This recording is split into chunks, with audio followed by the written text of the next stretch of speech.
ప్రభుదినంలో ఆరాధన చేరువచ్చినటువంటి సహోదరి సహోదరులకు పిల్లలకు ప్రవేశ వందనాలు తెలియజేస్తున్నాను. యోహాను పత్రిక మొదటి యోహాను పత్రిక మొదటి అధ్యాయము 1 నుంచి 4 వచనం చదువుకుందాం. యోహాను రాసినటువంటి మొదటి పత్రిక మొదటి అధ్యాయము మొదటి 4 వచనం చదువుకుందాం. జీవవాక్యమును గూర్చినది ఆది నుండి ఏది ఉండెనో మేమేది వింటిమో, కన్నులారా ఏది చూచితమో, ఏది నిదానించి కనుగొంటిమో, మా చేతులు దేనిని తాకి చూచెనో అది మీకు తెలియజేయుచున్నాము. ఆ జీవము ప్రత్యక్షమాయను, తండ్రి యొద్ద ఉండి మాకు ప్రత్యక్షమైన ఆ నిత్య జీవమును మేము చూచి ఆ జీవమును గురించి సాక్ష్యమిచ్చుచు దాన్ని మీకు తెలియపరుచున్నాము. మాతో కూడా మీకును సహవాసం కలుగునట్లు మేము చూచిన దానిని వినిన దానిని మీకును తెలియజేస్తున్నాము. మన సహవాసం అయితే తండ్రితో కూడాను ఆయన కుమారుడైన యేసుక్రీస్తుతో కూడాను ఉన్నది. మన సంతోషము పరిపూర్ణమవుటకై మేము ఈ సంగతులను వ్రాయుచున్నాము. యోహాను తను కనులారా ఏది చూశాడో, ఏది విన్నాడో, ఏది నిదానించి కనుగొన్నాడో, దేన్ని తన చేతులు తాకి చూచెనో ఆ జీవాన్ని గురించి రాస్తున్నటువంటి పత్రిక. ఈ పత్రిక రాస్తూ తను చెప్తున్న మాట, ఎవరితో సహవాసం ఉందో దాన్ని గుర్తు చేస్తూ, మన సహవాసం అయితే తండ్రితో కూడాను ఆయన కుమారుడైన యేసుక్రీస్తుతో కూడాను ఉన్నది. మన సహవాసం ఎవరితో ఉన్నదని తెలియజేస్తున్నట్టే మన సహవాసము తండ్రితో ఉంది, అదేవిధంగా ఆయన కుమారుడైనటువంటి యేసుక్రీస్తుతో కూడా ఉన్నది అని తెలియజేస్తూ ఉన్నాడు. ఈ సహవాసము అనే విషయాన్ని మనం ఆలోచన చేస్తే, సహవాసం అంటే ఇంగ్లీష్లో దీన్ని ఫెలోషిప్ అంటారు. సహవాసం అంటే ఫెలోషిప్ అంటారు. ఇది ఆది భాషలో గ్రీక్లో కైనోనియా అని అంటారు. కైనోనియా అని ఆది భాషలో దీన్ని అంటారు. ఈ ఫెలోషిప్ అంటే సహవాసం, అసోసియేషన్. ఇంగ్లీష్లో చాలా పదాలు ఉన్నాయి వీటికి. అసోసియేషన్ అని ఉంది, తర్వాత కమ్యూనిటీ అంటే కొందరు కలిసి జీవించే దాన్ని కమ్యూనిటీ, జాయింట్ పార్టిసిపేషన్. ఇంగ్లీష్లో చాలా నానా అర్థాలు కనబడతాయి మనకు. ఆత్మ సంబంధంగా మనం ఆలోచన చేస్తే షేరింగ్ ఇన్ కమ్యూనియన్. సహవాసం అంటే షేరింగ్ ఇన్ కమ్యూనియన్. దేవుని యొక్క బల్లలో మనము చేయి వేస్తాము, అందరము ఏక మనసుతో ఏక తాత్పర్యంతో ఆ యొక్క కార్యక్రమాన్ని జరిగిస్తాము. షేరింగ్ ఇన్ కమ్యూనియన్, లేకపోతే దీన్ని స్పిరిచువల్ ఫెలోషిప్ అంటారు. ఆత్మ సంబంధమైనటువంటి సహవాసం, దేవునితో ఉండే సహవాసం. నేను ఇక్కడ చెప్తూ, మన సహవాసం అయితే తండ్రితో కూడాను ఆయన కుమారుడైన యేసుక్రీస్తుతో కూడాను ఉన్నది అన్నాడు. బైబిల్ అయితే ఏం చెప్తుందో మనం ఆలోచన చేస్తే, ఎవరితో సహవాసం చేయాలి, ఎవరితో సహవాసము చేయకూడదు. ఎందుకంటే దేవుని యొక్క గ్రంథంలోని మాటలు మనకు ప్రామాణికము. ఈ గ్రంథం ఏం చెప్తుందో దాన్ని మనము చేయడానికి బద్దులమై ఉన్నాము. ఈ గ్రంథము ఎవరితో సహవాసం చేయమంటే వారితో మనము సహవాసం చేయాలి, ఎవరితో సహవాసం చేయకూడదంటే వారికి మనము దూరంగా ఉండాల్సిన అవసరం ఉంది. కనుక క్రీస్తు సంబంధంగా దేవునితోనూ ఆయన కుమారుడైన క్రీస్తు ప్రభువారితో మనము సహవాసం కలిగి ఉండాల్సిన అవసరం ఉంది. అలా సహవాసం కలిగిన వారమైతే గ్రంథానుసారంగా ప్రవర్తించే వారమై ఉంటాం. ఈ సహవాసంలో ఎవరితో బైబిల్ సహవాసం చేయవద్దని చెప్తుందో దాని గురించి ఆలోచన చేస్తే, మొట్టమొదటిగా అన్యులతో సహవాసం చేయొద్దని గ్రంథం తెలియజేస్తూ ఉంది. అన్యులంటే దేవుని ఎరుగని వారు, దేవుని గురించినటువంటి ఆలోచన లేనటువంటి ప్రజలు, దేవుని గురించి అవగాహన లేనటువంటి వారు. వీరితో అన్యులతో సహవాసం దేవుడు ఏర్పాటు చేసుకున్నటువంటి ఇశ్రాయేలుకు ఆయన నిబంధనలో తెలియజేసింది ఏంటంటే, అన్యుల జోలికి వెళ్ళొద్దు, అన్యుల సహవాసం చేయొద్దు. ఎందుకంటే అన్యులతో సహవాసం చేస్తే, అన్యులతో కలిసి ఉంటే దాని ద్వారా వచ్చే ఇబ్బందులు తెలుసు. కనుక దేవుడు తన ప్రజలతో అన్యులతో సహవాసం చేయొద్దు అన్నాడు. యోషువ గ్రంథము 23వ అధ్యాయంలో వీరు ఐగుప్తు నుంచి కనాను దేశంకి వచ్చారు మోషే నాయకత్వంలో. దాని తర్వాత యెహోషువ నాయకత్వంలో వారు కనాన్ని స్వతంత్రించుకున్నారు. దాని తర్వాత యెహోషువ చివరి దినాల్లోకి వచ్చేసాడు. చివరి దినాల్లోకి వచ్చిన తర్వాత యెహోషువ ఇశ్రాయేలు పెద్దలందరినీ పిలిచి వారికి దేవుని యొక్క మాటలు తెలియజేస్తూ ఒకసారి మరలా గుర్తు చేస్తూ ఉన్నాడు. మోషేకి దేవుడు చేసినటువంటి ధర్మశాస్త్ర విషయంలో వారు తొలగిపోకూడదని గుర్తు చేస్తూ, అన్యులతో సహవాసం చేయకూడదని ఆయన గుర్తు చేస్తూ యోషువ గ్రంథము 23వ అధ్యాయము 6వ వచనం నుండి యోషువ చెప్తున్నట్టు మాటలు చూస్తే, కాబట్టి మీరు మోషే ధర్మశాస్త్ర గ్రంథంలో వ్రాయబడినదంతని గైకొని అనుసరించుటకు మనస్సు దృఢము చేసుకుని ఎడమకు కానీ కుడికి కానీ దాని నుండి తొలగిపోక మీ యొద్ద మిగిలి ఉన్న ఈ జనుల సహవాసం చేయక మీ యొద్ద మిగిలి ఉన్నారంట. వాస్తవంగా వారు ఎవరు కూడా మిగిలి ఉంచొద్దు అని దేవుడు, మీరు స్వతంత్రించుకున్న ప్రతి దేశంలో వారిని నిర్మూలన చేసేయండి, వారిని ఉంచొద్దు అని చెప్తే ఇశ్రాయేలు ఆ విధంగా చేయకుండా మిగిల్చిపెట్టారు. ఆ మిగిలిన ఈ జనుల సహవాసం చేయక, వారి దేవతల పేళ్లైనను ఎత్తక, వాటి తోడని ప్రమాణం చేయక, వాటిని పూజింపక, వాటిని నమస్కరింపక, మీరు నేటి వరకు చేసినట్లు మీ దేవుడైన యెహోవాను హత్తుకుని ఉండవలను. యెహోవా బలము గల గొప్ప జనములను మీ ఎదుట నుండి కొట్టివేసి ఉన్నాడు.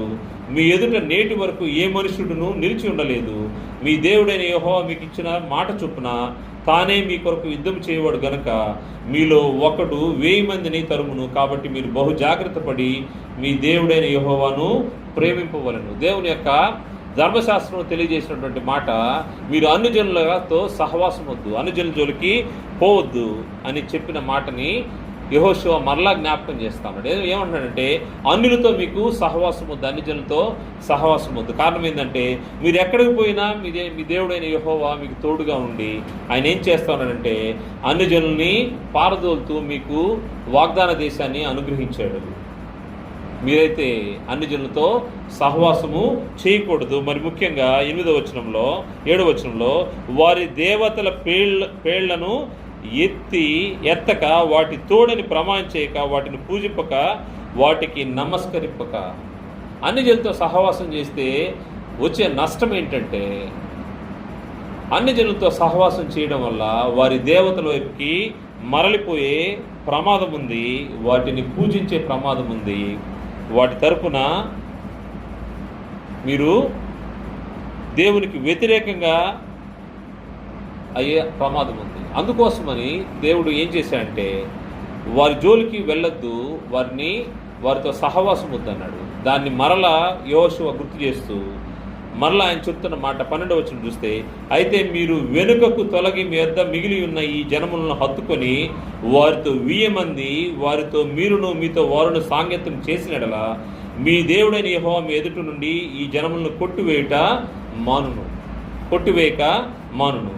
మీ దేవుడైన యెహోవా మీకు ఇచ్చిన ఈ మంచి దేశంలో ఉండకుండా మీరు నశించే వరకు వారు మీకు ఉరిగాను బోనుగాను, మీ ప్రక్కల మీద కొరడాలుగాను, మీ కనుల్లో ముళ్ళుగాను ఉందురు. వచ్చే నష్టం, మీరు అన్యజనులతో సహవాసం చేస్తే వారితో 1000 మందితో వచ్చే ప్రమాదం. ఒకవేళ తాత్కాలికంగా ఇబ్బందులు ఉండకపోవచ్చు, కానీ రానున్న సమయంలో ఆయన చెప్పిన మాట, రానున్న సమయంలో ఏం చేస్తూ ఉంటాడంటే, మీరు ఒకవేళ దీన్ని చేయకపోతే మీ దేవుడైన యెహోవా మీకు ఇచ్చిన ఈ మంచి దేశంలో ఉండకుండా మీరు నశించు వరకు వారు మీకు ఉరిగాను బోనుగాను, మీ పక్కల మీద కొరడాలుగాను. ఎంత కష్టమైన పరిస్థితి ఉంటుందని యెహోషువ ఇశ్రాయేలుకు హెచ్చరిక చేస్తూ ఉన్నాడు. ఇదిగో 14వ వచనంలో, ఇదిగో నేడు నేను సర్వలోకుల మార్గున వెళ్ళుచున్నాను.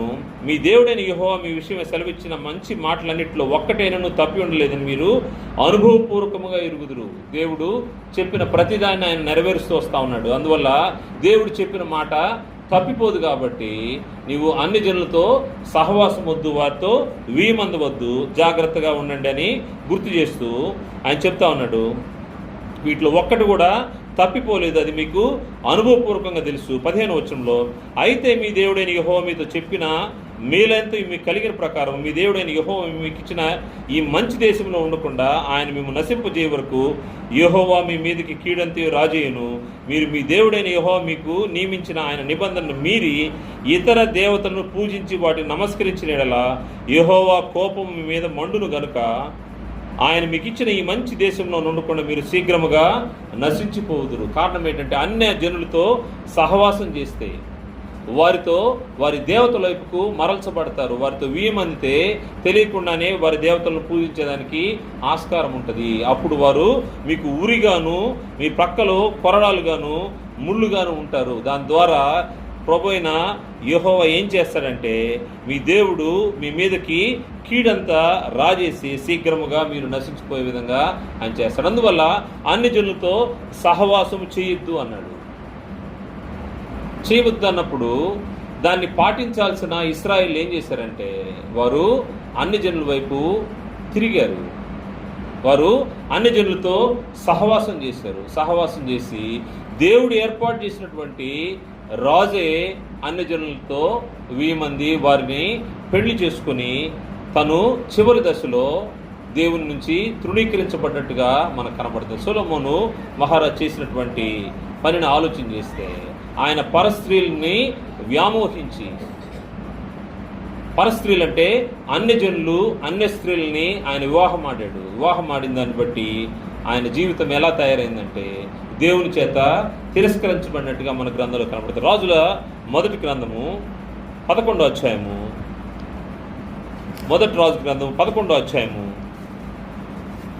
మొదటి 8 వచనాలు చూస్తే, మోయాబీయులు, ఎదోమీయులు, అమ్మోనీయులు, సిదోనీయులు, హిత్తీయులను జనులు మీ హృదయమును తమ దేవతల తట్టు త్రిప్పుదురు గనుక వారితో సహవాసము చేయకూడదనియు వారిని మీతో సహవాసము చేయనీయకూడదనియు యెహోవా ఇశ్రాయేలుకు సెలవిచ్చి ఉన్నాడు. దేవుడు చాలా స్ట్రిక్ట్గా దీన్ని చెప్పాడు. వాళ్ళకి మీరు వాళ్ళతో సహవాసం చేస్తే ఏం జరుగుతుందంటే వారు మిమ్మల్ని వారి దేవతల వైపుకి త్రిప్పుతారు, కాబట్టి వారితో మీరు సహవాసం చేయొద్దన్నప్పుడు. అయితే రాజైన సొలొమోను ఫరో కుమార్తెను గాక ఆ జనులలో ఇంకా అనేక మంది పరస్త్రీలను మోహించి కామాతురత గలవాడి వారిని ఉంచుకుని వచ్చును. అతనికి 700 మంది రాజకుమార్తెలైన భార్యలను 300 మంది ఉపపత్తులు కలిగి ఉండిరి. అతని భార్యలు అతని హృదయమును తిప్పివేసిరి. ఎందుకు వారితో సహవాసం వద్దన్నాడు దేవుడు అంటే, అన్ని జనులతో సహవాసం వద్దన్నది ఆయన ఏదైతే చెప్పాడో దాని ప్రకారమే జరిగింది. వారిని పెళ్లి చేసుకున్నాడు. దాదాపు 700 మంది రాజకుమార్తెలను, 300 మంది దాదాపు 1000 మందిని అతను పెళ్లి చేసుకుంటే, ఆయన పెళ్లి చేసుకున్న ఆయన భార్యలు ఏం చేశారంటే వారు అతని హృదయమును ఇతర దేవతల వైపు తిప్పగా అతని తండ్రి అయిన దావీదు హృదయం వల్లే అతని హృదయమైనను దేవుడైన యెహోవా యథార్థంగా కాకపోయాను. దావీదు తన తండ్రి అయినటువంటి దావీదు దేవుని ఎడల యథార్థంగా ప్రవర్తించాడు. సొలొమోను అయితే దారి తప్పిపోయాడు. కారణం ఏంటంటే అన్ని జనులతో సహవాసం, అన్ని జనులతో వియమనడం. ఇటువంటి గ్రంథంలో మనకు ఎందుకు ఉన్నాయంటే ఇవి దృష్టాంతాలుగా ఉన్నాయి. మనం ఎవరితో సహవాసం చేయాలా, వారితో సహవాసం చేయకూడదు, మనల్ని వారితో సహవాసం చేయకూడదంట. 2వ వచనంలో చెప్పినట్టుగా 1వ వచనంలో మనం చేయకూడదు, వారు కూడా చేయడానికి వస్తే కూడా వారిని మనము దూరంగా పెట్టాలి. ఇది దేవుని యొక్క మాట అయింది. దాని ద్వారా ఏం జరిగిందంటే సొలొమోను 4వ వచనంలో సొలొమోను వృద్ధుడైనప్పుడు అతని భార్యలు అతని హృదయమును ఇతరుల దేవత తట్టు తిప్పగా అతని తండ్రి అయిన దావీదు హృదయం అతని హృదయము దేవుడైన యెహోవా యథార్థం కాకపోయాను. సొలొమోను అష్తారోతు అను సీదోనీయుల దేవతను, మిల్కోను అను అమ్మోనీయుల హేయమైన దేవతను అనుసరించి నడిచెను. ఈ ప్రకారం సొలొమోను యెహోవా దృష్టికి చెడు నడత నడిచి తన తండ్రి అయిన దావీదు అనుసరించినట్లు యథార్థ హృదయంతో యెహోవాను అనుసరింపలేదు. అన్ని జనులతో సహవాసం చేస్తే ఏం జరుగుతూ ఉంటుందంటే దేవునికి దూరం అయిపోతూ ఉంటాం, వారి వైపుకి తిప్పేస్తూ ఉంటారు. అందుకోసము అన్ని జనులతో సహవాసం చేయొద్దని గ్రంథము హెచ్చరిక చేస్తూ ఉంది. ఇశ్రాయేలుకు హెచ్చరిక చేసింది. యోబు కూడా తెలియజేసి యోబు గ్రంథము 15వ అధ్యాయము 19వ వచనంలో అన్ని జనులతో సహవాసం చేయకూడదని హెచ్చరిక తెలియజేస్తూ ఉన్నాడు. అదేవిధంగా కీర్తనల గ్రంథంలో కూడా వారితో సహవాసం చేస్తే ఏం జరుగుతుందో చూస్తే కీర్తనలు 106వ కీర్తన 34 నుంచి 43 వరకు చూస్తే అన్ని జనులతో సహవాసం చేస్తే ఏమైపోతారో ఇక్కడ ఈ కీర్తనలో మనకు తెలియజేయబడింది. 34 వచ్చింది. యెహోవా వారికి ఆజ్ఞాపించినట్లు వారు అన్ని జనులను నాశనము చేయకపోయిరి. వారు స్వతంత్రించుకున్న దేశంలో అన్ని జనులను నాశనం చేయాలని దేవుని యొక్క ఆజ్ఞ అంటే దాన్ని యెహోవా ఆజ్ఞాపించినట్లు వారు అన్ని జనులను నాశనం చేయకపోయిరి.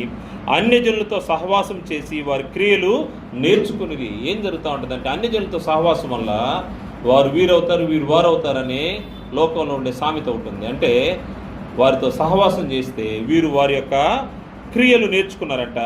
వారి విగ్రహములకు పూజ చేసిరి, అవి వారికి ఉరి ఆయను. మరియు వారు తమ కుమారులను తమ కుమార్తెలను దయ్యములకు బలిగా అర్పించిరి. నిరపరాధ రక్తం అనగా తమ కుమారుల రక్తము తమ కుమార్తెల రక్తం ఒలికించిరి. కనాను దేశపు వారి బొమ్మలకు వారిని బలిగా అర్పించిరి. ఆ రక్తం వలన దేశము అపవిత్రమాయను, తమ క్రియల వలన వారు అపవిత్రులైరి, తమ నడబడిలో వ్యభిచరించిన వారైరి. కావున యెహోవా కోపము ప్రజల మీద రగులుకొనెను, ఆయన తన స్వాస్థ్యమందు అసహ్యపడును. ఆయన స్వాస్థ్యం అంటే ఆయన ఏర్పాటు చేసుకున్నటువంటి జనులు ఆయన స్వాస్థ్యము. ఆయన స్వాస్థ్యం మీద ఆయన అసహ్యపడ్డాడంట. ఆయన వారిని అన్ని జనుల చేతికి అప్పగించను. వారి పగవారు వారిని ఏలుచుండిరి, వారి శత్రులు వారిని బాధపెట్టిరి, వారి శత్రుల చేతి కింద అణచబడిరి. అనేక పర్యాయములు ఆయన వారిని విడిపించెను. ఆయనను వారు తమ ఆలోచనలను అనుసరించి తిరుగుబాటు చేయించు వచ్చిరి, తమ దోషం చేత హీనదశనుందిరి. ఆయనను వారి రోదనము తనకు వినబడగా వారికి కలిగిన శ్రమ ఆయన చూచెను. ఇట్టి పరిస్థితుల్లో కూడా వారిని విడిచిపెట్టలేదు. కారణం ఏంటంటే సహవాసం చేయొద్దన్నాడు, వారిని నిర్మూలన చేయమన్నాడు, కానీ వారితో సహవాసం చేశాడు. గ్రంథం ఏం చెప్తా ఉందంటే అన్యజనులతో సహవాసము మనకు వద్దు, అన్యజనులతో సహవాసం చేయొద్దు. మనం ఈ లోకంలో ఉంటాం, అన్యజనులతో సహవాసం లేకపోతే స్నేహం లేకుండా ఎలాగ ఉంటుందంటే స్నేహం అనేది ఆత్మ సంబంధంగా నిన్ను ఇబ్బంది పెట్టేదిగా ఉండకుండా ఉండాలి. ఏ స్థాయి వరకు వారితో అవసరమో, ఏ స్థాయి వరకు వారితో మన పరిచయం ఉండాలో అంతవరకే వారిని ఉంచాలి, దాటుకొని ఉండకూడదు. అనేక సార్లు మనుషుల ఆలోచన ఎలా ఉంటుందంటే వారు మనతో పాటు ఉన్నారు, వాళ్ళు మంచోళ్ళే. యవనస్తులైతే పిల్లలైతే ఏమంటారంటే వాళ్ళు ఫ్రెండ్స్ అంటారు. వాళ్ళని మాకు ఫ్రెండ్స్ వాళ్ళు. ఈ ఫ్రెండ్సే రేపు ఏం చేస్తారంటే ఒకరోజు నిన్ను దేవునికి కాకుండా చేస్తారు. ఈ ఫ్రెండ్స్ అనే ఈ పదము ఏం చేస్తూ ఉంటుందంటే వారు అన్ని జనులు వారితో స్నేహం కానీ వారితో పరిచయం కానీ ఒక స్థాయి వరకు ఉంచాలి, దాటుకుంటే మనము ఇబ్బంది పడతాము. రెండో విషయం చూస్తే ఎవరితో సహవాసం వద్దని గ్రంథం చెప్తుందంటే లోకంతో సహవాసం వద్దని గ్రంథం తెలియజేస్తూ ఉంది. ఈ లోకంతో సహవాసం వద్దంటే ఈ లోకంతో స్నేహం వద్దు. యాకోబు పత్రిక 4వ అధ్యాయము 4వ వచనం చూస్తే యాకోబు పత్రిక 4వ అధ్యాయము 4వ వచనంలో ఈ లోక స్నేహము దేవునితో వైరమని మీరు ఎరుగరా. ఈ లోక స్నేహము దేవునితో వైరమని మీరు ఎరుగరా. కాబట్టి ఎవడు ఈ లోకంతో స్నేహం చేయగోరునో వాడు దేవునికి శత్రువగును. లోకంలో ఉండే అన్ని జనులు వారితో స్నేహము మనకు పరిచయం ఎంతవరకు అవసరమో అంతవరకే వారితో మాట్లాడాలి. అంతకు దాటి మన జోన్లోకి వాళ్ళని తీసుకురాకూడదు. నీ పర్సనల్ జోన్ ఉంటుంది, నీ ఫ్యామిలీ జోన్ ఉంటుంది, ఆ జోన్లోకి వారిని తీసుకురాకూడదు. తీసుకొచ్చావంటే నువ్వు నష్టపోతావు, దేవునికి వ్యతిరేకంగా వెళ్ళిపోతావు. ఎవడు లోకముతో స్నేహము చేయగోరునో వాడు దేవునికి శత్రువు అయిపోతావు. ఇశ్రాయేలీలు వారు ఏ విధంగా నశించారో మనకు దృష్టాంతం కనబడ్డది. ఇప్పుడు చూసాం అన్యజనులతో సహవాసం చేయడం వల్ల సొలొమోను ఏ విధంగా తిప్పివేయబడ్డాడో మనం గమనించాము. ఇశ్రాయేలు ఏ విధంగా దేవుని చేతిలోంచి దేవుని చేత వారు శిక్షించబడ్డారో మనం చూసాము. ఆయన స్వాస్థ్యాన్ని ఆయన అసహ్యపడినట్టుగా మనకు కనబడతా ఉంది. అందువల్ల ఈ లోక స్నేహము దేవునితో వైరము. కాబట్టి ఎవడు ఈ లోకంతో స్నేహం చేయకూడనో వాడు దేవునికి శత్రువగును. దేవునికి మనము శత్రువులై ఏమీ చేయలేమనే విషయాన్ని మనము ఆలోచన చేయాల్సిన అవసరం ఉంది. ఈ లోకంలో ఏముంది? ఈ లోక స్నేహం, ఈ లోక సహవాసంలో ఏముందంటే ఏమీ లేదు. ఈ లోకంలో ఉండేదంతా శరీరాశ, నేత్రాశ, జీవపుడమం అని గ్రంథము హెచ్చరిక చేస్తాం. శరీరాశ, నేత్రాశ, జీవపుడమము. దేన్ని బట్టి ఈ లోకంలో ఉండే మనుషులతో మనము సహవాసం చేస్తాము? శరీరానికి కావలసినటువంటి కోరికలు తీర్చుకోవడానికి, లేకపోతే నేత్రాశ మనము చూసిన దాన్ని కోరుకోవడానికి, లేకపోతే మాకు ఇది ఉందని చూపించుకోవడానికి జీవపుడమము. వీటికే. ఇవి దేవుని నుంచి వచ్చినాయి కాదు, ఇది లోకంలోనివి. అందుకోసమే లోకం వైపు, లోకంతో సహవాసం వద్దని గ్రంథము హెచ్చరిక చేస్తూ ఉంది. యోహాను రాసినటువంటి మొదటి పత్రిక 2వ అధ్యాయము 15వ వచనం చూస్తే, యోహాను రాసినటువంటి మొదటి పత్రిక 2వ అధ్యాయం 15వ వచనం నుండి ఈ లోకమునైనను లోకములో ఉన్న వాటినైనా ప్రేమింపుకుడి. ఎవడైనను లోకమును ప్రేమించిన ఎడల తండ్రి ప్రేమ వానిలో నుండదు. లోకములో ఉన్నదంతే అనగా శరీరాశియు, నేత్రాశియు, జీవపుడమమును తండ్రి వలన పుట్టినవి కావి, అవి లోక సంబంధమైనవి. తండ్రి వలన పుట్టినవి కాదువి. అందుకోసమే లోకాన్ని స్నేహించే దేవునికి వైరం అన్నారు. ఈ యొక్క శరీరాశ, నేత్రాశ, జీవపుడమము ఇవి లోక సంబంధమైనవి. తండ్రి అయిన దేవుని కాదు, తండ్రి వల్ల పుట్టువు కాదు, అవి లోక సంబంధమైనవి. లోకమును దాని ఆశయు గతించిపోవచ్చును కానీ దేవుని చిత్తమును జరిగించువాడు నిరంతరము నిలుచును. దేవుని చిత్తం ఏంటంటే అన్ని జనులతో సహవాసం వద్దు, లోకముతో సహవాసం వద్దు. ఎప్పుడైతే లోకంతో సహవాసం కలిగి ఉంటావో నువ్వు దేవునికి విరోధంగా ఉంటావు. దానివల్ల ఏం జరుగుతూ ఉంటుందంటే నీ స్నేహము నిన్ను అపవాది చెరలోకి పట్టుకెళ్తుంది. దాని తర్వాత దేవునికి దూరస్తుడు అయిపోతూ ఉంటావు. మరి ముఖ్యంగా నీవు సహవాసం చేసి ఎవరితో సహవాసం చేస్తావో పరిశీలన చేసుకోకపోతే, ఈ లోకంతో సహవాసం చేసావంటే నువ్వు బలహీనుడు అయిపోతావు, దేవునికి దూరస్తుడు అయిపోతావు. సామెతల గ్రంథం 31వ అధ్యాయంలో ఒక మాట తెలియజేయబడింది. సామెతల గ్రంథం 31వ అధ్యాయము 3వ వచనంలో, నీ బలమును స్త్రీలకి ఇయ్యకుము. ఎటువంటి స్త్రీలంటే వారు రాజులను నశింపజేయు స్త్రీలతో సహవాసం చేయకము. రాజులు నశింపజేస్తారు అంటే వారు కుయుక్తితోటే. ఇప్పుడు మనం చూసాము సొలొమోను రాజు ఏ విధంగా నశించిపోయాడో, రాజులను నశింపజేయు స్త్రీలతో సహవాసం చేయి. నీ సహవాసము లోకంతో వద్దు. లోక స్నేహము దేవునికి వైరం, అందువల్ల లోకంతో సహవాసం వద్దని గ్రంథము హెచ్చరిక చేస్తుంది. 3వ విషయము ఎవరితో సహవాసం వద్దంటే మూర్ఖులతో సహవాసం వద్దు. మూర్ఖులు వీరు జ్ఞానానికి వ్యతిరేకస్తులు. వారు జ్ఞానులతో సహవాసం చేయరు కానీ మూర్ఖులతో సహవాసం చేస్తారని గ్రంథము హెచ్చరిక చేస్తుంది. మూర్ఖులతో సహవాసం చేస్తే నువ్వు దేవునికి విరోధి అయిపోతూ ఉంటావు, దేవునికి దూరస్తుడు అయిపోతూ ఉంటావు అని గ్రంథం తెలియజేస్తుంది. సామెతల గ్రంథము 13వ అధ్యాయము 20వ వచనంలో, సామెతల గ్రంథము 13వ అధ్యాయము 20వ వచనంలో, జ్ఞానుల సహవాసము చేయువాడు జ్ఞానము గలవాడును. నువ్వు ఎవరితో సహవాసం చేయాలని గ్రంథం చెప్తుంది? జ్ఞానుల సహవాసం చేయువాడు జ్ఞానము గలవాడు. దేవుని యొక్క జ్ఞానము పొందుకోవాలంటే జ్ఞానులతో నీవు సహవాసం చేయాలి. జ్ఞానులతో సహవాసం చేసేవాడు జ్ఞానము గలవాడగును. మూర్ఖుల సహవాసం చేయవాడు చెడిపోవును. మూర్ఖుల సహవాసం చేస్తే ఏమవుతారంట? చెడిపోతారంట. అందువల్ల బైబిల్ చెప్తున్నమాట, మూర్ఖుల సహవాసాన్ని కోరుకోవద్దు. మూర్ఖుల సహవాసం చేస్తే నీవు చెడిపోతావు. కారణం ఏంటంటే ఈ మూర్ఖులు ఏం చేస్తారంటే వారు కలహాలు పుట్టిస్తారని గ్రంథం తెలియజేస్తుంది. వారికి ఎప్పుడు తగాదాలు అవసరము, వారికి ఏదో ఒక సమస్య అవసరము. ఈ మూర్ఖుల వల్ల కలహాలు వస్తూ ఉంటాయి. ఆ కలహాలు వారితో స్నేహం చేయడం వల్ల నువ్వు కూడా ఎప్పుడు పొద్దున్న లేస్తే తగాదాలు లేకపోతే ఇబ్బందులు, ఇరుకుల్లో, సమస్యల్లో చిక్కుపోయిన పరిస్థితి. అందువల్ల వారితో సహవాసం చేయొద్దని గ్రంథము హెచ్చరిక చేస్తుంది. సామెతల గ్రంథము 16వ అధ్యాయము 28వ వచనం చూస్తే, సామెతల గ్రంథం 16వ అధ్యాయం 28వ వచనంలో, మూర్ఖుడు కలహము పుట్టించును, కొండెగాడు మిత్ర భేదము చేయును. మూర్ఖుడు కలహం పుట్టిస్తాడు. మూర్ఖునితో సహవాసం వద్దని గ్రంథము హెచ్చరిక చేస్తుంది. కారణం ఏంటంటే వాడు కలహం పుట్టిస్తాడు. అదేవిధంగా కొండెగాడు మిత్ర భేదము చేయును. అందుకోసమే గ్రంథం చెప్తున్నమాట, ఇటువంటి వారితో సహవాసం వద్దు.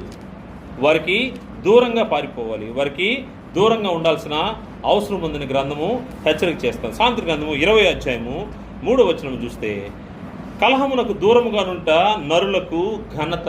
కలహానికి, గొడవకు, సమస్యకు లేకపోతే తగాదాకి దూరంగా ఉంటే అదే మానవునికి ఘనత అంట. కలహమునకు దూరంగా ఉంట నరులకు ఘనత. మూర్ఖుడైన ప్రతివాడును పోరునే కోరును. మూర్ఖుడైన ప్రతివాడు పోరునే అంటే యుద్ధాన్ని, తగాదాన్ని కోరుకుంటాడంట. అందువల్ల మూర్ఖులతో సహవాసం చేయకూడదు. విశ్వాసులు మూర్ఖులతో సహవాసం చేయకూడదు. దేవుని యొక్క ఆజ్ఞగా మనకు కనబడతా ఉంది. దాని తర్వాత 4వ విషయం చూస్తే దుష్టులతో సహవాసం వద్దు.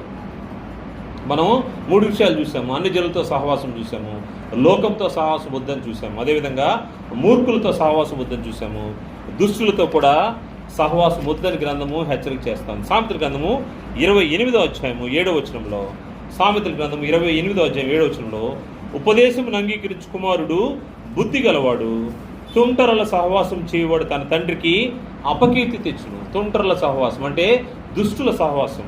మన బిడ్డలు ఎవరితో స్నేహం చేస్తున్నారో మనం గమనించుకోవాల్సిన అవసరం ఉంది. లేకపోతే మనం ఎవరితో స్నేహం చేస్తున్నామో గమనించుకోవాల్సి వస్తుంది. ఎందుకంటే మనం చేసే సహవాసము, స్నేహము ఎవరితో ఉంటున్నామో గమనించుకోకపోతే మనము అపాయంలో పడిపోతూ ఉంటాము. అందుకోసమే ఉపదేశమును అంగీకరించు కుమారుడు బుద్ధి గలవాడు తుంటరుల సహవాసం చేయవాడు తన తండ్రికి అపకీర్తి తెచ్చును. తండ్రికి అపకీర్తి తెచ్చే బిడ్డలు కారణం ఏంటంటే వారి సహవాసం ఎవరితో ఉందో మనము గమనించకుండా ఉంటే, చెక్ చేయకపోతే ఈ ప్రమాదం ఉంది. ఈ రోజుల్లో బిడ్డలు చెక్ చేయడానికి ఇష్టపడట్లేదు, అది వాస్తవం. ఎందుకంటే సెల్ ఫోన్లు కూడా లాక్ చేసి పెట్టుకుంటా ఉన్నారు. సెల్ ఫోన్లు లాక్ చేసి పెట్టుకుంటున్నారు. ఎవరితో మాట్లాడుతున్నారో మనకు తల్లిదండ్రులు చెప్పడానికి ఇష్టపడట్లేదు. ఇది నిజంగా దౌర్భాగ్యము. ప్రతి కుటుంబంలో, ప్రతి ఇంట్లో ఈ సమస్య ఉంది. బిడ్డలు ఆలోచన చేయాలి. ఎందుకంటే దానివల్ల ఏమవుతుందంటే ఉపదేశం అంగీకరించు కుమారుడు బుద్ధి గలవాడు, గ్రంథం హెచ్చరిక చేస్తా ఉంది. ఇది ప్రతి కుటుంబంలో సహజంగా ఉంది. వారి ఫోన్లు చూడనివ్వరు, వారు ఎవరితో మాట్లాడుతున్నారో, ఎవరితో సహవాసం చేస్తారు. ఎందుకంటే మన సమస్య, మన బిడ్డల సమస్య ఊరంతా తెలిసిన తర్వాతే ఇంట్లో తెలుస్తుంది, మన ఇంట్లో తెలుస్తుంది. తల్లిదండ్రులకు ఎప్పుడు తెలుస్తుంది అంటే చివరి తెలుస్తుంది. తల్లిదండ్రులకు మొదట తెలియదు. కారణం ఏంటంటే అపకీర్తి అప్పటికే వచ్చేసి ఉంటుంది. మనకు గ్రంథం హెచ్చరిక చేస్తూ ఉంది, తుంటరుల సహవాసం చేయవాడు తన తండ్రికి అపకీర్తి తెచ్చును. తండ్రికి అపకీర్తి తేవకుండా చూసుకోవాల్సిన బాధ్యత యవనస్తులకు ఉంది. కారణం ఏంటంటే మనం ఎవరితో సహవాసం చేస్తున్నామో, ఎవరితో మన స్నేహం ఉందో పరిశీలన చేసుకోవాలి. వారితో అవసరమే, నేను కాదని నేను చెప్పను. వారితో ఎంతవరకు మనం మెలగాలో అంతవరకే ఉండాలి. అంత దాటుకొని సహవాసం చేయడం వల్ల ఆత్మ సంబంధంగా నష్టపోతాము, తల్లిదండ్రులకు అపకీర్తి తెచ్చి పెడతామనే విషయాన్ని బిడ్డలు గమనించాల్సిన అవసరం ఉంది. పెద్దవారైతే మనం ఎవరితో సహవాసం చేస్తున్నాము, ఈ సహవాసం ఏం చేస్తుందంటే మనల్ని చిన్నగా అపవాది వైపు లీడ్ చేసుకుంటూ వెళ్ళిపోతూ ఉంటుంది, తీసుకెళ్ళిపోయిన తర్వాత ఇశ్రాయేలు ఏ విధంగా నష్టపోయారో, సొలొమోను రాజు ఏ విధంగా నష్టపోయాడో మనం కూడా ఆ విధంగా నష్టపోతాం. ఇది మనకు హెచ్చరిక అయింది. అందువల్ల జాగ్రత్తగా ఉండాల్సిన అవసరం ఉంది. దుష్టులతో సహవాసము. ఒక్కోసారి కొందరు చూసినప్పుడు ఏంటంటే వాడు ఎంత దుర్మార్గంగా ప్రవర్తించినా వాళ్ళు అభివృద్ధిలోకి వస్తున్నట్టుగానే మనకు కనబడుతుంది. అనేకసార్లు మనం చూస్తాము, చాలా దుర్మార్గుడు, దుష్టుడు అయినప్పటికీ వాడంతా వర్ధిల్లుతూ ఉంటాడు. అది చూసి చాలాసార్లు అనుకుంటాం, మనం ఇంత మంచిగా ఉన్నా కానీ మనకి ఏమీ లేదే, మనం పేదరికంలో ఉన్నాం, మన సమస్యలు ఉన్నాం. వద్దు, అటువంటి వారిని చూసి మత్సరపడొద్దని గ్రంథం హెచ్చరిక చేస్తాం. ఎందుకంటే వారు వర్ధిల్లిన వారు ఈ భూమి మీద వరకే, కానీ మనం శాశ్వతమైనటువంటి రాజ్యం కోసం ఎదురు చూస్తూ ఉన్నాం. దానికోసం మనము పోరాడాల్సిన అవసరం ఉంది. అందుకోసం ఈ గ్రంథం చెప్తాను. సామెతల గ్రంథము 24వ అధ్యాయము మొదటి 2 వచనాలు చూస్తే, దుర్జనులను చూచి మత్సరపడకము, వారి సహవాసము కోరకము. అనేక సార్లు ఇది చాలా టెంప్టింగ్గా ఉంటుంది మనుషులకి. వాడు దుర్జనుడే, వాడు చేసే వ్యాపారం దుర్వ్యాపారం మనకు తెలుసు, కానీ వాడు అభివృద్ధి చెందుతున్నాడు కాబట్టి వాడితో పోయి మనము టైఅప్ అవుదామనే ఆలోచన మనకు కలుగుతాం. వాడు చేసేది మోసం అని తెలిసినప్పుడు, తెలిసి కూడా వాడితో పోయి వ్యాపారం చేస్తే 4 రూపాయలు మనకు వస్తాయి. వాడు చేసే దుర్వ్యాపారం అని తెలిసిన తర్వాత కూడా వాడి దగ్గరికి వెళ్ళాలనే మనసు ఉంటుంది. కారణం ఏంటంటే వారిని చూసి మనం మత్సర పడతాం. ఎందుకంటే వాడు గ్రో అవుతున్నాడు, వాడు డెవలప్ అవుతున్నాడు, మనం కూడా డెవలప్ పోదాం. కానీ నువ్వు ఏ మార్గం నుంచి తప్పిపోతావో గుర్తుపెట్టుకోవాలి. దుర్జనులను చూసి మత్సర పడకం, వారి సహవాసము కోరకము, వారి హృదయము బలాత్కారమును బలాత్కారం యోచించు. అంటే వారు చెడు పనులే చేస్తూ ఉంటారంట. వారి పెదవులు కీడును గురించి మాట్లాడును. నువ్వు అటువంటి వారితో సహవాసం చేయొద్దు. దుష్టులతో, దుర్జనులతో సహవాసం చేయొద్దని గ్రంథము హెచ్చరిక చేస్తుంది. మరియు కోపచిత్తునితో కూడా సహవాసం చేయొద్దని గ్రంథము హెచ్చరిక చేస్తుంది. సామెతల గ్రంథము 22వ అధ్యాయము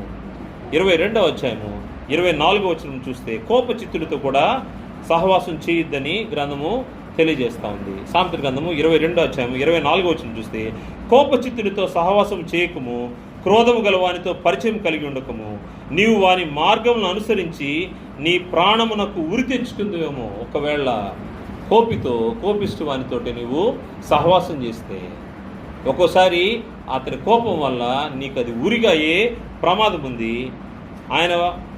దానివల్ల మనకేం జరుగుతుందంటే నీ ప్రాణమునకు ఉరి తెచ్చుకుందేమో. చేతిలో చేయి వేయి వారితోనూ, అప్పులకు పూటబడి వారితోనూ చేరకము.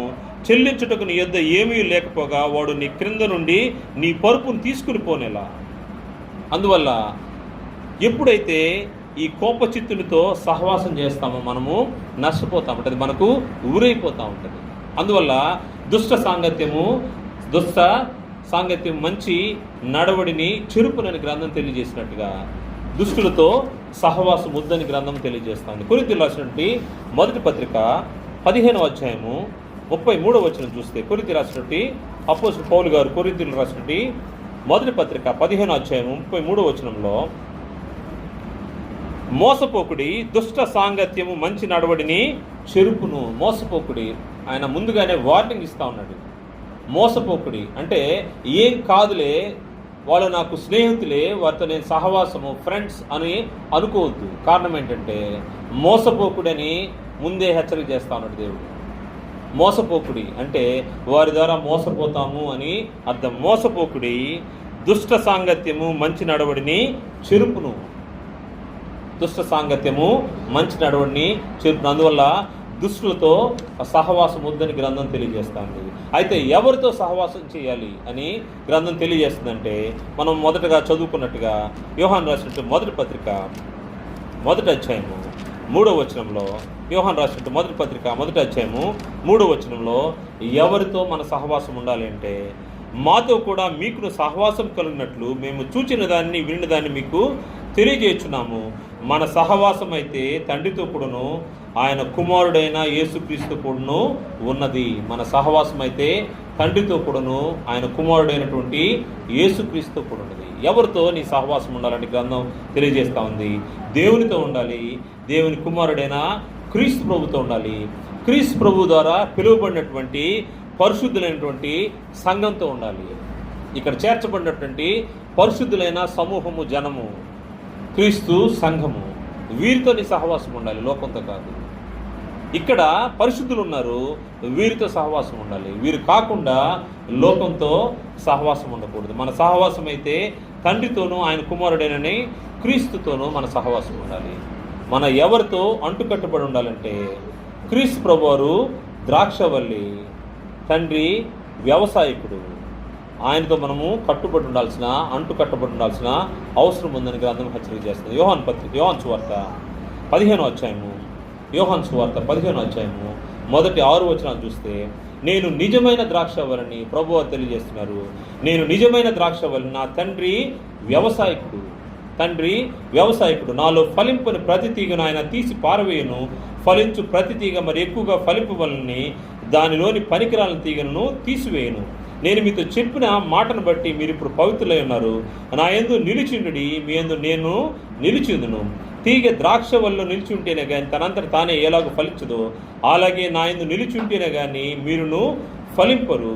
ద్రాక్ష వల్లి నేను, తీగలు మీరు. ఎవడు నా యందు నిలిచిండునో, నేను ఎవని యందు నిలిచిందునో వాడు బహుగా ఫలించును. నాకు వేరుగా ఉండి మీరేమీ చేయలేరు. ఎవరితో సహవాసం కలిగి ఉంటే మనం ఫలిస్తామంటే, మన తండ్రి వ్యవసాయకుడు, క్రీస్తు ప్రభువారు ద్రాక్షవల్లితో కలిసి ఉంటేనే, అంటుకట్టబడి ఉంటేనే మనము ఫలిస్తాము. ద్రాక్ష చెట్లు ఉన్నటువంటి వాళ్ళకి తెలుసు, మన సోదరులు సేనన్న వాళ్ళ ఇంటి దగ్గర ద్రాక్ష చెట్టు ఉండేది. ద్రాక్ష తీగలు, ఎన్ని తీగలు ఎక్కువగా వస్తే అన్ని గుత్తులు మనకు ఫలింపు కనబడుతుంటుంది. బాగా ఫలించాలంటే దాంట్లో ఎండిపోయిన తీగల్ని తీసేస్తూ ఉంటారు. అంటే ఫలింపు లేని వాటిని తీసేస్తూ ఉంటారు. తీసేసిన ద్రాక్షవల్లి అంటే దేవునిలో లేనటువంటిది, అంటే క్రీస్తు ప్రభువారితో పాటు అంటుకట్టబడినటువంటిది.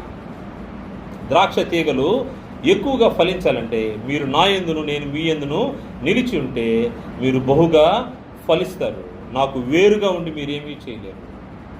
అందువల్ల మనము ఎవరితో సహవాసం కలిగి ఉండాలంటే, తండ్రి అయిన దేవునితోనూ ఆయన కుమారుడి క్రీస్తు ప్రభువారితోనూ ఆయన ద్వారా దేవుని ఇంట్లోకి చేర్చబడినటువంటి పరిశుద్ధులతో సహవాసం కలిగి ఉండాలి. ఈ లోకంతోనూ, అన్ని జనులతో, తర్వాత దుష్టులతో, మూర్ఖులతో మనకు సహవాసం అక్కర్లేదు. కానీ మనకెవరితో సహవాసం కావాలంటే దేవుని బిడ్డలతో మనకు సహవాసం కావాలి.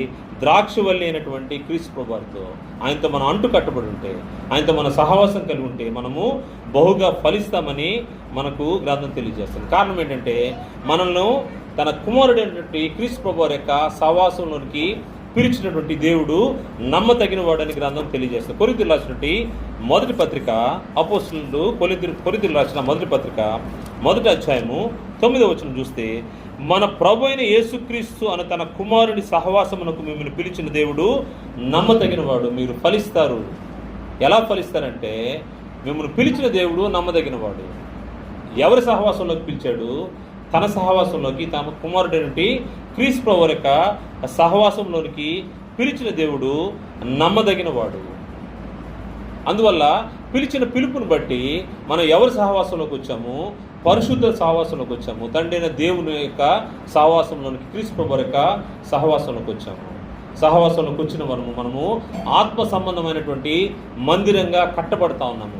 ఆత్మ సంబంధమైనటువంటి స్వాస్థ్యముగా, దేవునికి జనముగా మనం కట్టబడతా ఉన్నాం. ఎఫెసీ పత్రిక 2వ అధ్యాయము 19వ వచనం చూస్తే, ఎఫెసీ పత్రిక 2వ అధ్యాయము 19వ వచనం నుండి, కాబట్టి మీరిక మీదట పరజనులను పరదేశులై ఉండక పరిశుద్ధులతో ఏక పట్టణస్థులను దేవుని ఇంటి వారునై ఉన్నారు. ఎక్కడికి పిలువబడ్డారో మీరు తెలిస్తే, ఎవరితో సహవాసం చేయాలి, ఎవరితో కలిసి జీవించాలని దేవుడు కోరుకున్నాడో, దేవుడు మిమ్మల్ని తీసుకొచ్చాడో ఆలోచన చేస్తే, మీరిక మీదట పరజనులను పరదేశులై ఉండక పరిశుద్ధులతో ఏక పట్టణస్థులను దేవుని ఇంటి వారునై ఉన్నారు.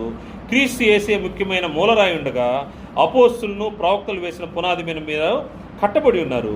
ప్రతి కట్టడమును ఆయనలో చక్కగా అమర్చబడి ప్రభువునందు పరిశుద్ధమైన దేవాలయం అంటకు వృద్ధి పొందుచున్నది. మనము ఏ స్థితిలోకి, ఎటువంటి సహవాసంలోకి, పరిశుద్ధమైనటువంటి దేవాలయంగా మనము కట్టబడ్డానికి పిలువబడ్డాము. దానిలో అభివృద్ధి ఉందంట. ఆయనలో కూడా మీరు కూడా ఆత్మములుగా దేవునికి నివాస స్థలమై ఉండుటకు కట్టబడుచున్నారు. నివాస స్థలం, దేవుడు మనలో నివసించే విధంగా, ఆయనతో మనతో ఆయన సహవాసం కలిగి ఉండే విధంగా మనము కట్టబడుతున్నాము. అందుకోసమే ఆయన పిలిచినటువంటి పిలుపు పరిస్థితులు మనం గమనిస్తే, మూర్ఖులవి తరం వారికి వేరే రక్షణ పొందుడి అని ఆయన తన సువార్తలో చెప్పి మనల్ని పిలుచుకున్నాడు. అపోస్తలుల గ్రంథము 2వ అధ్యాయంలో మనం చూస్తే, అపోస్తలుల గ్రంథము 2వ అధ్యాయము 38వ వచనం చూస్తే, పేతురు మీరు మారు మనసు పొంది పాప క్షమాపణతో ప్రతివాడును యేసుక్రీస్తునామమున బాప్తిసం పొందడి, అప్పుడు మీరు పరిశుద్ధాత్మ వరం పొందుదురు. ఈ వాగ్దానం మీకును మీ పిల్లలకును దూరస్తులందరికీ, అనగా ప్రభు అయిన మన దేవుడు తన ఎద్దుకు పిలిచిన వారికి అందరికీ చెందునని వారితో చెప్పిన సహవాసానికి ఆయన పిలుచుకుంటున్నాడు. ఇంకను అనేక విధమైన మాటలతో సాక్ష్యం ఇచ్చి, మీరు మూర్ఖులకు ఈ తరం వారికి వేరే రక్షణ పొందునని వారిని హెచ్చరించను. ఎటువంటి సహవాసానికి? మూర్ఖుల సహవాసంలో మనం ఉన్నాము. మూర్ఖులకు దూరంగా, ఇందాక మనం చూసే మూర్ఖులకు, దుష్టులకు దూరంగా, అన్ని జనులకు దూరంగా ఉండాలని, అటువంటి వారి నుంచి వేరయ్యి, ఈ తరం వారికి వేరయ్యి రక్షణ పొందడానికి మనల్ని పిలిచాడు. కాబట్టి అతని వాక్యం అంగీకరించిన వారు బాప్తిసం పొందిరి. ఆ దినమంది ఇంచుమించు 3,000 మంది చేర్చబడిరి. వీరు ఎక్కడికి వచ్చారంటే, వీరు అపోస్తుల బోధలోకి వచ్చారు, సహవాసంలోకి వచ్చారు, ప్రభు వారిని జ్ఞాపకం చేసుకుని రొట్టె విరచడము, ప్రార్థన చేయడం, కొత్త నిబంధన చట్టంలోకి వచ్చారు. దేవుని యొక్క సహవాసము, యేసుక్రీస్తు యొక్క సహవాసము, పరిశుద్ధుల యొక్క సహవాసంలోకి వచ్చారు. ఈ సహవాసంలోకి దేవుడు నిన్ను పిలుచుకున్నాడు. కారణం ఏంటంటే, మూర్ఖులకు ఈ తరం వారికి వేరే రక్షణ పొందుడి. పరిశుద్ధ సహవాసానికైనా పిలిచాడు. ఈ సహవాసంలోకి వచ్చిన మనము ఏమవుతా ఉన్నామంటే, ఆత్మ సంబంధమైనటువంటి మందిరంగా కట్టబడతా ఉన్నాము. మనం సజీవమైన రాళ్ల వలె, క్రీస్తు ప్రభువారు ముఖ్యమైన మూలరాయిగా ఉన్నారు. ఆయన పైన ఆత్మ సంబంధమైన రాళ్లుగా మనము కట్టబడుతూ ఈ సహవాసంలో మనము అభివృద్ధి చెందుతా ఉన్నాము. అందుకోసమే ఆయన చెప్తున్నట్టు మాట, ఎవరితో ఎలాగ మనము నడుచుకోవాలో చెప్తూ సహవాసాన్ని గురించి, దేవుని బిడ్డలతో సహవాసం ఏ విధంగా ఉండాలి ఆ విషయాన్ని గుర్తు చేస్తూ, యోహాను పత్రిక మొదటి అధ్యాయము 6వ వచనం నుంచి గుర్తు చేస్తూ ఉన్నాడు. దేవుడు ఎటువంటి వాడో, ఆయనతో సహవాసం చేసేటప్పుడు మనం ఏ విధంగా ఉండాలనే విషయాన్ని గుర్తు చేస్తూ, యోహాను రాసిన మొదటి పత్రిక మొదటి అధ్యాయం 6వ వచనం నుండి 5వ వచనం నుండి, మేము ఆయన వల్ల విని మీకు ప్రకటించు వర్తమానమేమనగా, దేవుడు వెలుగై ఉన్నాడు, ఆయన యందు చీకటి ఎంత మాత్రం లేదు. ఆయనతో కూడా సహవాసం గలవారని చెప్పుకొని చీకటిలో నడిచిన ఎడల మనం అబద్ధమాడుచు సత్యమును జరిగింపుకుందుము. అందువల్ల ఆయన వెలుగై ఉన్నాడు. వెలుగు సంబంధం వల్లే మనం కూడా వెలుగులో నడవాల్సిన అవసరం ఉంది. అలా కాకుండా చీకటిలో నడిస్తే మనం అబద్ధమాడుచు సత్యమును జరిగింపుకుందాం. అయితే ఆయన వెలుగులో ఉన్న ప్రకారం మనమును వెలుగులో నడిచినలా మనము అన్యోన్య సహవాసం గలవారం విందుము. దేవుని యొక్క సహవాసము, విశ్వాసులతో దేవునితోనూ, దేవుని యొక్క కుమారుని క్రీస్తు ప్రభువుతో సహవాసం ఎట్లా ఉండాలంటే, అన్యోన్య సహవాసము, ఒకరికొకరు అన్నట్టుగా అన్యోన్య సహవాసం గలవారేముందు. అప్పుడు ఆయన కుమారుడైన యేసు రక్తము ప్రతి పాపం నుండి మనల్ని పవిత్రులుగా చేయను, ప్రతి పాపం నుండి మనల్ని పవిత్రులుగా చేస్తూ ఉంటుంది. అలా కాకపోతే మనము దేవుని బిడ్డలమని చెప్పుకుంటూ మన సహవాసము దేవునితో కాకుండా లోకంతో ఉంటే మన అబద్ధికులం అయిపోతామని గ్రంథము హెచ్చరిక చేస్తుంది. 8వ వచనంలో మనము పాపం లేని వారని చెప్పుకునేలా మనల్ని మనమే మోసపుచ్చుకుందాము, మరియు మనలో సత్యం ఉండదు. మన పాపం మనం ఒప్పుకునేళ్ళ ఆయన నమ్మదగిన వాడును నీతిమంతుడు కనుక ఆయన మన పాపములు క్షమించి సమస్త దుర్నీతిని మనల్ని పవిత్రులుగా చేయను. మనము పాపము లేదని చెప్పుకునేళ్ళ ఆయనను అబద్ధికునిగా చేయవారు మగుదుము, మరియు ఆయన వాక్యం మనలో ఉండదు. సహవాసం, ఈ సహవాసము ఎవరితో చేయకూడదో ఎవరితో చేయాలనే విషయాన్ని గ్రంథము హెచ్చరిక చేసింది. దేవునితో సహవాసం గలవారమైతే ఏం పొందుకుంటామో మేలు ఆలోచన చేస్తే నిత్య జీవాన్ని పొందుకుంటాం. ఎవరైతే దేవునితోనూ ఆయన కుమారునితోనూ ఆయన పరిశుద్ధ జనంతో సహవాసం కలిగిన వారు నిత్య జీవాన్ని పొందుకుంటారని గ్రంథం తెలియజేస్తుంది. యోహాను రాసిన మొదటి పత్రిక 1వ అధ్యాయము 1వ వచనం నుంచి చూస్తే, జీవవాక్యమును గూర్చినది ఆది నుండి ఏది ఉండునో మేమేది వింటిమో కన్నులారా ఏది చూచుతుమో ఏది నిదానించి కనుగొంటుమో మా చేతులు దేన్ని తాకి చూచినది మీకు తెలియజేస్తున్నాము. ఆ జీవము ప్రత్యక్షమాయను, తండ్రి యొద్ద నుండి మాకు ప్రత్యక్షమైన ఆ నిత్య జీవము మేము చూచి. అపోస్తలులు ఆ నిత్య జీవాన్ని కన్నులారా చూశారంట. నిత్య జీవం అంటే ఎవరంటే క్రీస్తు ప్రభు వారే. క్రీస్తు యేసునందున్న వారికి నిత్య జీవం ఉంది. ఎవరైతే ఆయన యందు విశ్వాసం వస్తారో వారు నిత్య జీవానికి అర్హులై ఉంటారు. ఆయనతో సహవాసం కలిగిన వారు నిజమైన సహవాసము, దేవునితోనూ ఆయన కుమారునితోనూ నిజమైన సహవాసం ఉండాలి. సహవాసం అంటే లోకంతోనూ లేకపోతే అన్ని జనులతోనూ దుష్టులతో సహవాసం కాదు, పరిశుద్ధులతో దేవునితో సహవాసము. వారు ఆ నిత్య జీవాన్ని మేము చూచి ఆ జీవమును గురించి సాక్ష్యం ఇచ్చు దాన్ని మీకు తెలియపరుచున్నాము. ఆ జీవము నిత్య జీవము.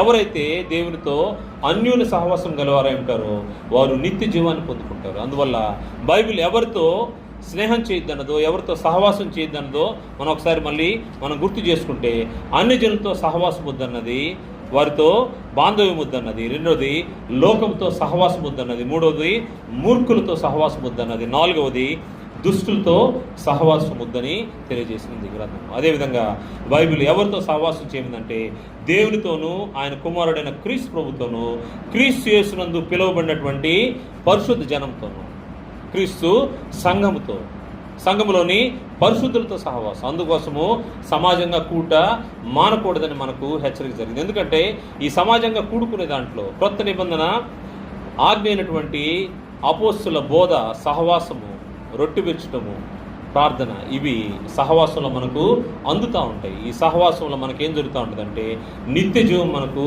లభిస్తూ ఉంటుంది. అందువల్ల ఈ సహవాసాన్ని చిన్న చిన్న కారణాల కోసము పోగొట్టుకోవద్దని ప్రభుపేట హెచ్చరిక చేస్తాను. ఎందుకంటే అనేక సార్లు చిన్న చిన్న ఇరుకులు, ఇబ్బందులు ఏం చేస్తూ ఉంటాయంటే ఇటువంటి అమూల్యమైనటువంటి సహవాసం నుంచి మనల్ని దూరం చేస్తూ ఉంటాయి, మనల్ని బంధిస్తూ ఉంటాయి. ఇటువంటి బంధకాలని తెంచుకొని సహవాసంలోకి రావాల్సిన అవసరం ఉంది. ఈ సహవాసము దేవునితో అన్యోన్య సహవాసం. ఎవరైతే అన్యోన్య సహవాసం కలిగి ఉంటారో వారు రక్షించబడతారు, మరియు వారికి నిత్య జీవం ఉంటుంది. మనకు తెలుసు, మనము ఏం చేసినా మన అల్టిమేట్ గోల్ ఏంటంటే నిత్య జీవాన్ని పొందాలనేది. దానికోసం మనం ప్రయాసపడుతున్నాము. ఆ ప్రయాసలో భాగమైనటువంటి సహవాసాన్ని నిర్లక్ష్యం చేయకుండా దేవుని సముఖానికి వస్తూ దేవునితో అన్యోన్య సహవాసం గలవారమై ఉండి నిత్య రాజ్యాన్ని పొందుకోవాలని ప్రభుపేట మనం చేస్తూ ముగిస్తున్నాను. అందరికీ వందనాలు.